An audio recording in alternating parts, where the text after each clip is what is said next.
அனைவருக்கும் வணக்கம்.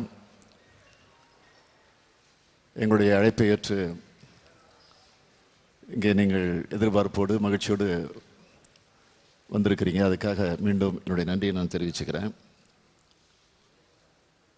உங்களை எல்லாம் சந்திப்பதற்கு முன்பு மதச்சார்பற்ற முற்போக்கு கூட்டணி கட்சியினுடைய தலைவர்கள் எல்லாம் ஒன்று கூடி ஒரு முக்கியமான தீர்மானத்தை ஏகமனதாக நாங்கள் நிறைவேற்றியிருக்கிறோம்.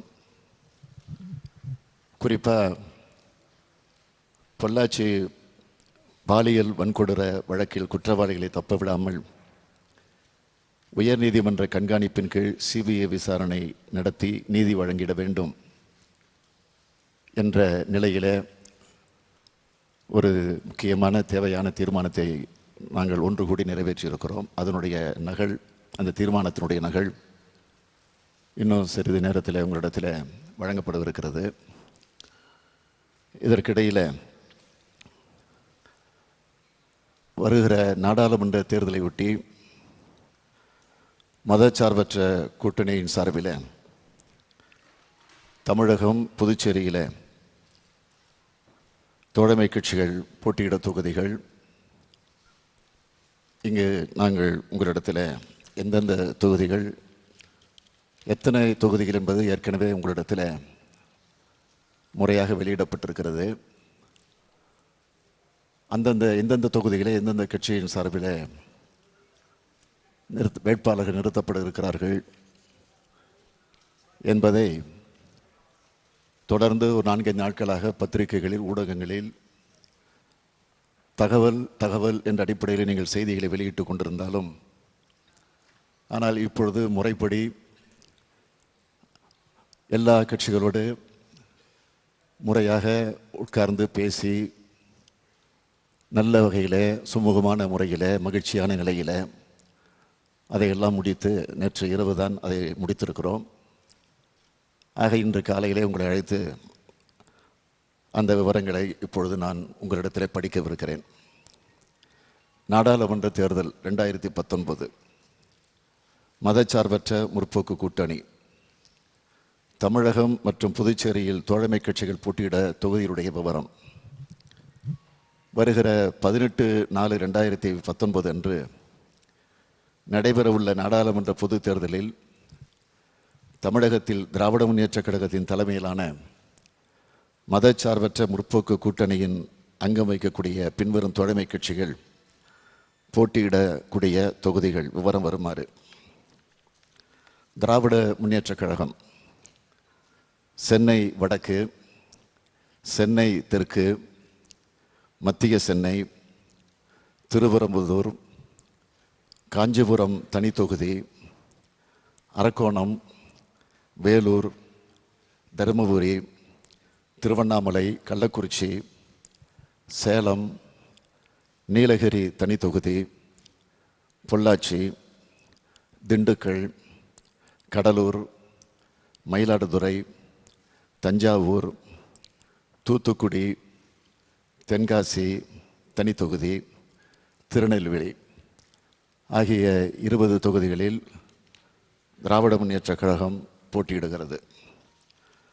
அடுத்து இந்திய தேசிய காங்கிரஸ் திருவள்ளூர் தனி தொகுதி, கிருஷ்ணகிரி, ஆரணி, கரூர், திருச்சிராப்பள்ளி, சிவகங்கை, தேனி, விருதுநகர், கன்னியாகுமரி, புதுச்சேரி 10 தொகுதிகள், புதுச்சேரி உள்ளிட்ட 10 தொகுதிகளில் இந்திய தேசிய காங்கிரஸ் கட்சி போட்டியிடுகிறது. அடுத்து மறுமலர்ச்சி திராவிட முன்னேற்றக் கழகம் ஈரோடு தொகுதி, ஒரு தொகுதியில் மறுமலர்ச்சி திராவிட முன்னேற்றக் கழகம் போட்டியிடுகிறது. மார்க்சிஸ்ட் கம்யூனிஸ்ட் கட்சி கோயம்புத்தூர், மதுரை இந்த 2 தொகுதிகளில் மார்க்சிஸ்ட் கம்யூனிஸ்ட் கட்சி போட்டியிடுகிறது. இந்திய கம்யூனிஸ்ட் கட்சி திருப்பூர், நாகப்பட்டினம் தனி தொகுதி, இந்த 2 தொகுதிகளில் இந்திய கம்யூனிஸ்ட் கட்சி போட்டியிடுகிறது. இந்திய யூனியன் முஸ்லீம் லீக் ராமநாதபுரம், இந்த ராமநாதபுரம் ஒரு தொகுதியில் இந்திய யூனியன் முஸ்லீம் லீக் கட்சி போட்டியிடுகிறது. விடுதலை சிறுத்தைகள் கட்சி விழுப்புரம் தனி தொகுதி, சிதம்பரம் தனி தொகுதி, இந்த 2 தொகுதிகளில் விடுதலை சிறுத்தை கட்சிகள் போட்டியிடுகிறது. கொங்கு நாடு மக்கள் தேசிய கட்சி நாமக்கல், இந்த நாமக்கல் என்ற ஒரு தொகுதியில் கொங்கு நாடு மக்கள் தேசிய கட்சி போட்டியிடுகிறது. இந்திய ஜனநாயக கட்சி பெரம்பலூர், இந்த பெரம்பலூர் என்கிற ஒரு தொகுதியில் இந்திய ஜனநாயக கட்சி போட்டியிடுகிறது.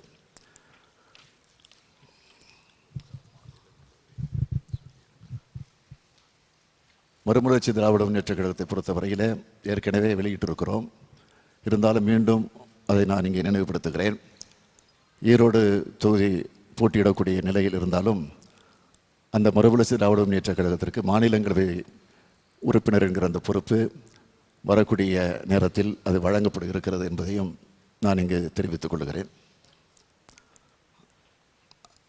கடந்த 2-3 ஆண்டு காலமாக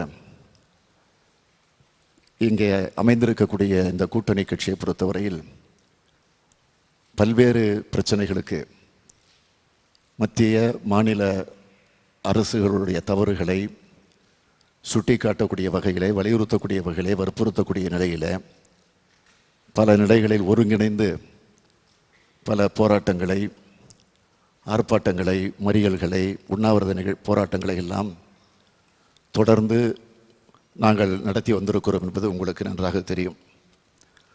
ஆகவே அந்த வகையில் அந்த கூட்டணி என்பது தொடர்ந்து கொண்டிருந்தாலும், அந்த தோழமை தொடர்ந்து 2-3 ஆண்டு காலமாக தொடர்ந்து கொண்டிருந்தாலும், வருகிற நாடாளுமன்ற தேர்தலிலும் அந்த தோழமை இன்னும் சிறப்பான வகையில் அது கூட்டணியாக மாறி மதச்சார்பற்ற முற்போக்கு கூட்டணி என்கிற பெயரை பெற்று இந்த தேர்தல் களத்தில் நாங்கள் ஈடுபடவிருக்கிறோம்.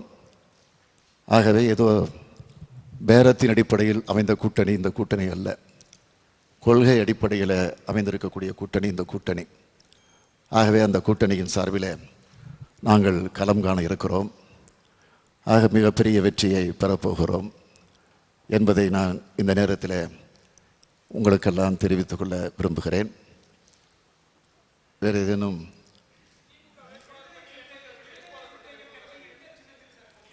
என்னங்க? இப்பொழுது தொகுதி என்று அறிவிச்சிருக்கிறோம்.